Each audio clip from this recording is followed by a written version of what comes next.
My friend pushed me down the stairs as a joke, and now I'm paralyzed from the waist down. But that doesn't stop me from suing him civilly and criminally. I hope he likes jokes in prison. Hi Reddit, I don't know where else to turn. I'm writing this because my life has completely flipped upside down in a way that I never imagined.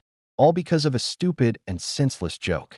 I am 23, and I have been best friends with Matt, 24, for 10 years.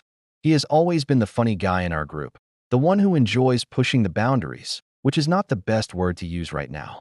But 3 weeks ago, his idea for a prank changed my life forever. It happened at a house party for a friend's birthday. The night started like any other, good vibes, drinks, and harmless fun. Matt was in a great mood, making pranks as always. It was part of his personality, annoying at times, but never crossing a line from which he couldn't come back, or at least until now. Near midnight, I was going down the stairs to look for some food. I had barely taken a few steps when I felt a strong push from behind. Matt was laughing and saying, "Move faster, slowpoke." Before I could react, my foot couldn't step properly on the step, and all that followed was a whirlwind. I rolled down the stairs and landed hard. People panicked and called 911. Matt remained frozen at the top of the stairs, pale as a ghost, muttering that he didn't want it to happen. In the hospital, I tried to stay optimistic, telling myself that it couldn't be that serious. Maybe I had just hurt myself or fractured a bone. But after a series of tests and scans, the doctor explained to me the damage. My spine was fractured, and the injury was severe enough to cause permanent paralysis from the waist down. At that point, my world fell apart. I couldn't even process the words. The doctor kept talking, but all I could hear was a deafening silence in my head. My life as I knew it was over. I would never walk again. My family arrived shortly after. My mom was crying inconsolably. My dad seemed to be trying to keep his composure, but his eyes were red.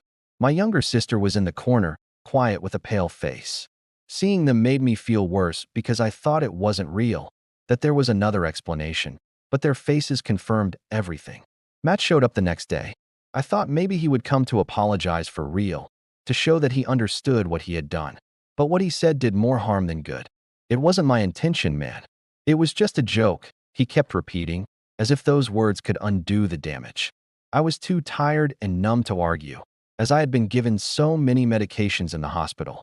But inside, I was screaming. The last few weeks in the hospital have been the hardest of my life. Every day feels like a battle I didn't sign up for. Physical therapy is physically and emotionally draining. Things I used to take for granted, getting out of bed, using the bathroom, even sitting up, are now monumental challenges. The nurses and therapists are kind, but I can see the pity in their eyes. My friends and family visit me often, and although I appreciate their support, I can't help but feel like a burden. The worst thing is seeing my mom cry when she thinks I'm not looking. I hate that I've become a source of pain for the people I love. Matt has come a few times, but every visit feels like he's pouring salt in the wound. He tries to act like nothing has changed, making jokes and telling me we will get through this. But we won't, at least not me. I can't pretend this didn't happen. He stole my freedom, my independence, and the life I thought I would have. Matt was supposed to be my best friend, someone I trusted completely. Instead, his stupid actions have left me paralyzed. I can't stop replaying that moment in my head, wondering why he thought it was okay to push me like that. Was it worth the laughter he was trying to provoke? Does he even understand the gravity of what he has done? I am angry with him, with the situation, and with myself for not being cautious. But more than anything, I feel lost. Everything has changed in my life. I was an independent, active guy with plans for the future. Now, I don't even know where to start rebuilding my life. I have started consulting with an attorney. He needs to take responsibility for what he has done. This was not just a joke that went wrong. It was negligence, and it cost me everything. I am exploring my legal options to make sure he understands the consequences of his actions. While I'm so focused on adapting to my new reality, I owe it to myself and my family to find a way to move on, even if it seems impossible now. I don't know exactly what I'm looking for here. Advice, support, maybe just a place to vent. Update 1. Since my last update, a lot has happened, but at the same time, I feel like nothing has changed. Every day is still a constant struggle, and every moment, I am reminded how different my life is now.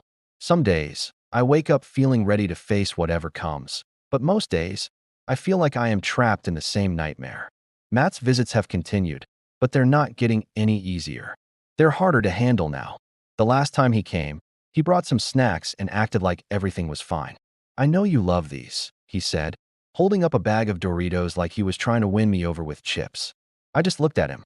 How can you be so casual about all this? It's like you don't realize, or don't want to realize, that your stupid joke is the reason I'm sitting here in this wheelchair. At one point, I couldn't hold it in any longer. Do you understand what you did to me? Do you realize that this is my life now because of you? I asked. He looked pale, but instead of apologizing, he said, I know, okay? I've been blaming myself every day for this. But the truth is, it doesn't seem like it. If he understood, how could he keep making jokes or acting like a bag of food could fix anything? I told him that I needed him to stop coming for a while. I can't keep seeing him and feeling this mix of anger and sadness. He just nodded and left without saying much more.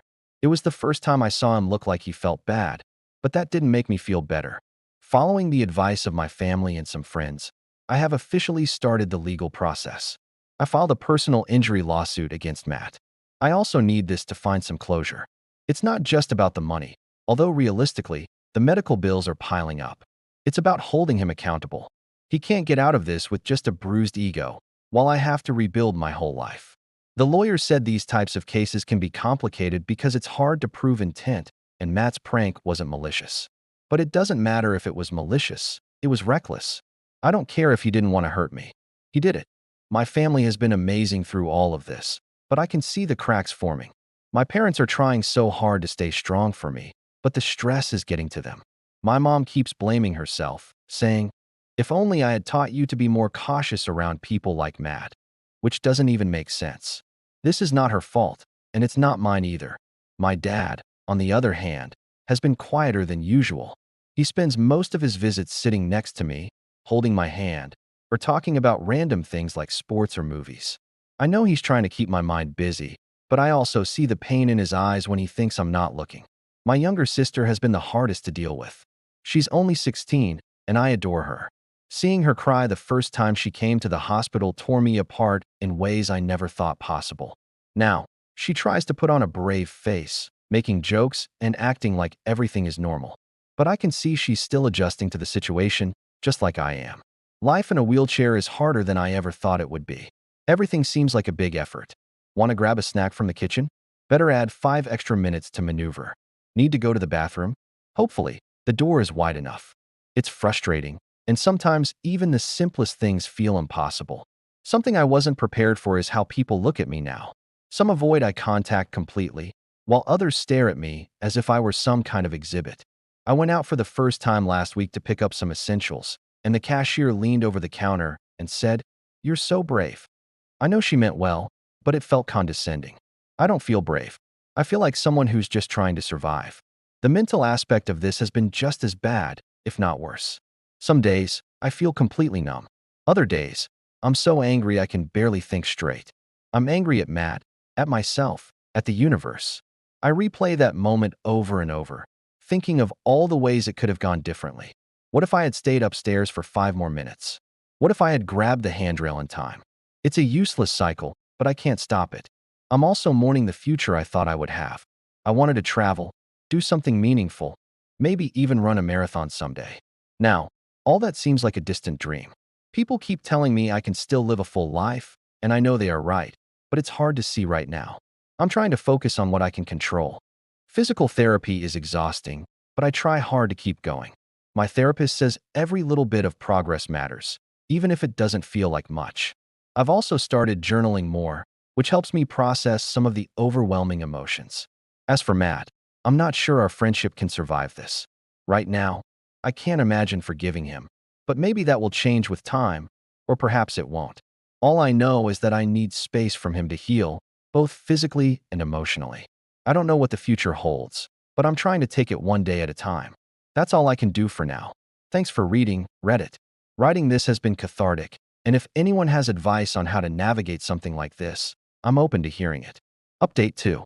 It's been a few weeks since my last update, and honestly, things are better and worse at the same time.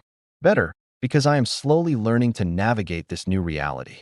Worse, because the weight of what happened doesn't go away. It just changes, appearing in new and unexpected ways. One thing I didn't expect was how divided my social circle would become. I thought that everyone would come together to support me, but instead, it seems like they are choosing sides.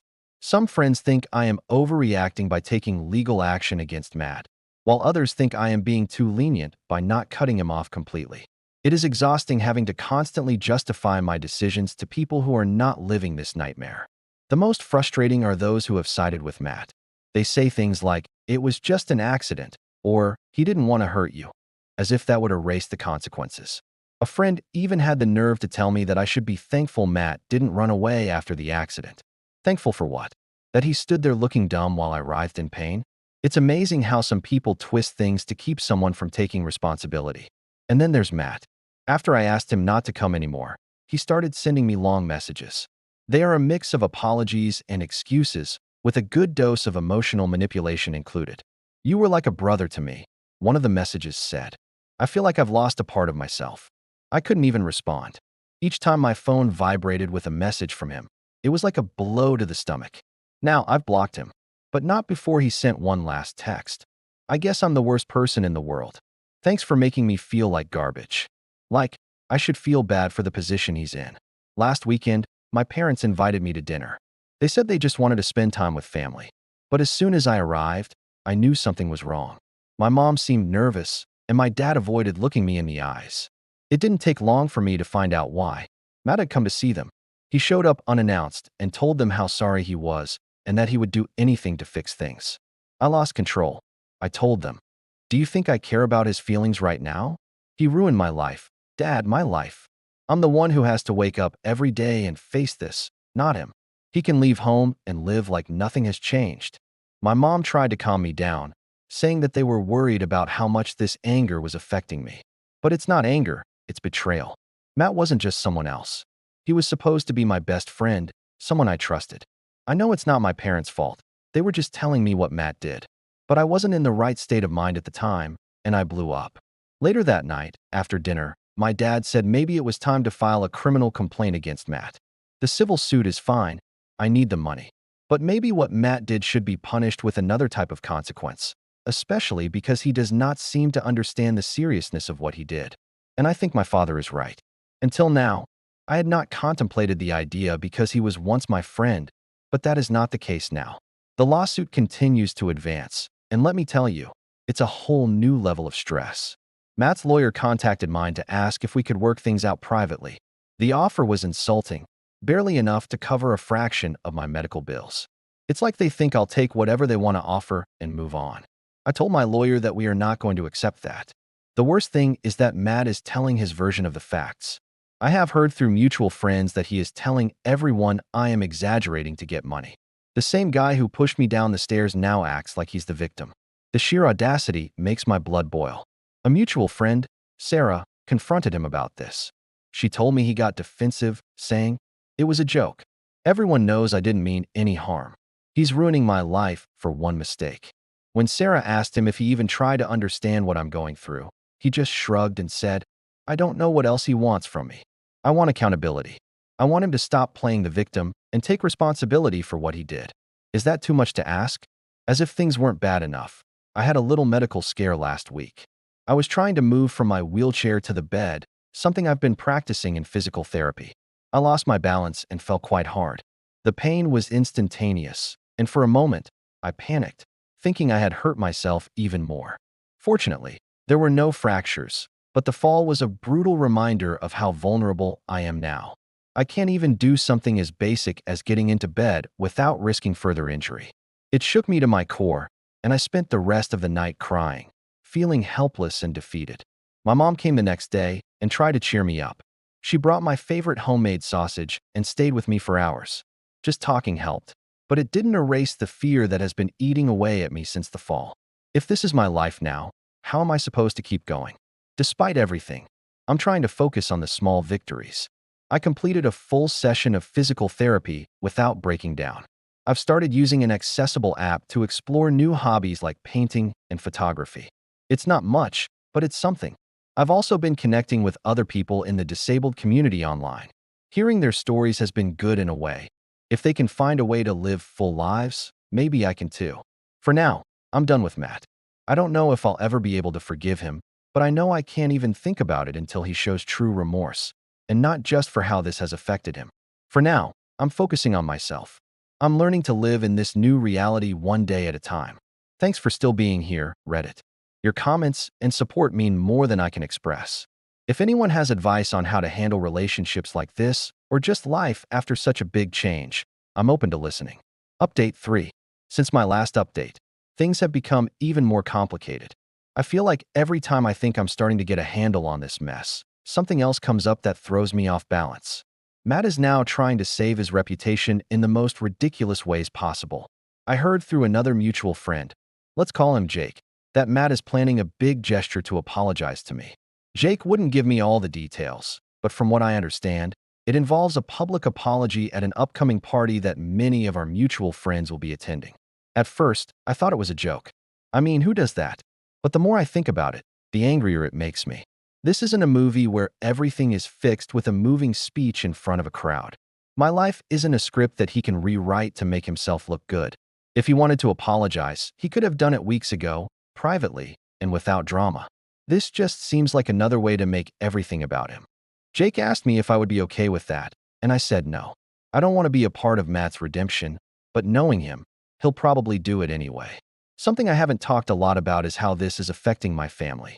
My mom keeps doing her best to be supportive, but I can see the burden this is putting on her. She has always been the emotional anchor of our family, the one that holds everything together, but now I see her tired all the time, as if she is carrying an invisible weight that becomes heavier every day. My dad is quieter than ever. He's not much of a talker to begin with, but lately, he seems to avoid me completely. Last week, I caught him in the kitchen looking at an old family photo. When he saw me, he quickly put it down and said he had to run some errands. I didn't insist, but it hurt me. I think he feels guilty, as if he could have done something to protect me, even though this wasn't his fault. And then there's my sister. She's been trying hard to stay positive around me, but I know she's struggling. Last night, she came into my room when they came to visit and sat on the edge of my bed for a while without saying anything. When I asked her what was wrong, she just shook her head and said, "Nothing. I just wanted to be here." I didn't insist, but the silence between us felt heavy. It's like she doesn't know how to handle seeing me like this, and I honestly don't blame her. I don't know how to handle it either. Regarding the lawsuit, things are getting more complicated. Matt's lawyer has started playing dirty, trying to paint me as someone who is exaggerating an accident. They have even mentioned unrelated things from years ago, like the time I broke my arm in a hit-and-run accident, to argue that I have always been prone to accidents. It's ridiculous, and my lawyer is sure it won't hold up at trial. But still, it feels like a personal attack. The worst thing is that Matt is not only allowing this, but he is actively participating. I found out that he filed a statement saying I was already losing my balance when he pushed me, as if that made it acceptable. This is no longer just about avoiding responsibility. It's about discrediting me to save himself. It's a strange feeling to see someone you trusted so much go to such extremes to protect themselves at your expense. It's like I'm mourning the loss of two things at once, my physical mobility and the friendship I thought I had. Amid all this mess, there has been an unexpected bright spot. During physical therapy last week, I met someone who has been through a similar experience. Her name is Megan, and she had a car accident 2 years ago that left her in a wheelchair. She is much further along in her recovery process, and seeing her so confident and independent gave me a spark of hope that I didn't know I needed. We started talking, and she's been a great source of encouragement. She told me how she struggled at first, feeling like her life was over, but eventually, she found a new purpose. Listening to her story made me realize that maybe there is still a future for me, even if it's not the one I imagined. She even gave me some practical advice, to focus on celebrating the small victories. Everything you achieve, even if it seems minor, is a step forward. Don't underestimate those achievements, she said. That stuck with me, and I've started keeping a list of small victories, like getting into bed without assistance or completing a therapy session without feeling completely defeated. These are small steps, but they matter. Megan also introduced me to a local adaptive sports program. She said it's been transformative for her, giving her a way to stay active and connected to a community. I'm considering giving it a try. The idea of playing sports again excites and scares me at the same time. but maybe it's just what I need to remind me that I'm still capable of more than I think. With Matt, the tension feels like it's coming to a head. Between his planned apology at the party and the nonsense his lawyer is doing, I feel like something is going to break soon. I don't know if it will be me confronting him, the lawsuit taking a dramatic turn, or something completely different, but I feel like a storm is coming, and I'm preparing for it. I've also filed a criminal complaint against him this week, and that also has to move forward. But with the way the civil suit for damages is going, I think it will be another hell to go through. Thank you for sticking with me, Reddit. Your support has meant more than I can express. I'll update again soon, although hopefully with some progress. Update 4. It's been a long and difficult road since everything happened, but I think I'm finally ready to close this chapter of my life. A lot has happened since my last update, and although things are not perfect, and they probably never will be, I feel like I have finally found some peace, or at least the beginning of it. I will start with what I know many were waiting for, the grand gesture from Matt. True to form, he went ahead with his public apology at that party, even after I made it clear I wanted nothing to do with it. Of course, I didn't want to hear anything about it. A mutual friend recorded the moment and sent me the video, even though I didn't ask for it. In the video, Matt stood up in front of everyone, holding a drink as if he were giving a toast. He talked about how sorry he was, how regretful he felt about what had happened, and how he hoped that one day I could forgive him. It was dramatic and emotional, with pauses and exaggerated gestures, as if he were auditioning for a soap opera. At the end, everyone applauded as if he had just given a speech worthy of an Oscar. Seeing him, I didn't feel the catharsis or closure that I think he was hoping for. If anything, it made me angrier. There he was, painting himself as a repentant victim in front of an audience, while behind the scenes, his lawyer kept trying to discredit me. The disconnect was shocking. But you know what? I didn't let it affect me. I didn't respond. I didn't participate. I didn't give him the satisfaction of knowing how I felt. Instead, I focused on what matters, myself. After months of back and forth, the lawsuit finally came to a resolution. Matt's attorney pushed for a settlement, and after some negotiations, we agreed on an amount that covered my medical expenses, therapy, and some additional damages. It wasn't as much as I had hoped for, but it was enough to give me a break and avoid the stress of a trial. Matt sent me one last message with his mother's phone number after the settlement. It was something like, "I hope this helps you move on. I'm sorry for everything. I think it's fair to pay you, but at least don't ruin my life with that criminal complaint." I didn't respond. There's nothing more to say. I just forwarded the message to my lawyer in case it's of any use. On the other hand, I've started to find a new rhythm in my life. The adaptive sports program that Megan introduced me to has been a total game changer. I've started playing wheelchair basketball, and although I'm still learning, the sense of community and camaraderie has been amazing. It's given me something to look forward to and reminded me that I'm capable of more than I thought. I've also taken up old hobbies in new ways. Photography has become a big part of my life, and I've started taking photos with unique perspectives, literally and figuratively. Megan and I have become good friends, and she's been a constant support. She even helped me find an affordable apartment closer to the city, where I'll have better access to resources and activities. My relationship with my family has also improved. My dad and I finally had an honest conversation last week. He admitted that he had been avoiding me because he felt guilty for not being able to fix what happened. I told him that he doesn't need to fix anything. Just being there for me is enough. It was a raw and emotional conversation, but it brought us closer together, and I think we both needed that. My mom has been my rock through all of this, and I've made a conscious effort to remind her how much I appreciate everything she's done for me. As for my sister, she's finally starting to relax around me again. We've been watching old shows together, laughing at the same old stupid jokes. It feels good to get that connection back. A lot of people have asked me if I'll ever forgive Matt. The truth is, I don't know. Forgiveness is not something you do for the other person. It's something you do for yourself. And right now, I'm not in that state of mind yet.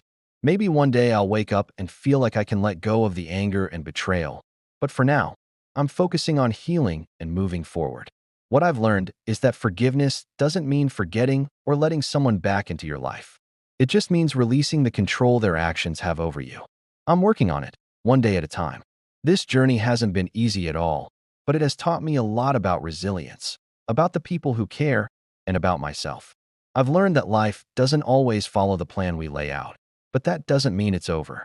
It just means you have to adapt, find new paths, and discover new purposes. I'm not the same person I was before the accident, and I'll never be again. But maybe that's okay. Maybe this is my chance to rebuild myself, stronger and with a renewed purpose. Now it only remains to see how the criminal complaint goes. I hope that at the end of this, I'll at least have some sort of closure for everything. Thanks, Reddit, for being with me on this journey. Your words of encouragement, your advice, and even just your presence have meant more than I could ever express. Update 5. Now that my friend is paying criminally for what he did to me, it's time to do another update. It's been a while since I last did one, so this is a good time. And yes, my friend has been found guilty. He has been given only 3 years in prison for his assault, which is not much to say. In 3 years, he will be able to get out and get his life back. He will be able to walk and start over, while in 3 years, I will still be tied to my wheelchair, which I think is unfair.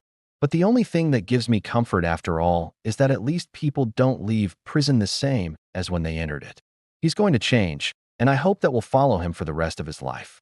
I know it's a bit of a dark thought to have, and I've been improving, but some days are better than others, and today isn't exactly one of my best days. However, I had decided to do this update, and I like to accomplish what I set out to do in my life. I continue to adapt. Although I have improved a lot in the way I see the world now, there are still days when I feel frustrated. I don't want to end this negatively, so I will say that I also have my good days, and I try to enjoy them to the fullest. For those who ask if the 2 lawsuits have given me some closure, the truth is that today, I would have to say no. Maybe in a few weeks, months, or years, I can say something different, I hope. Thanks to everyone here on Reddit who has cared about a stranger and supported me completely.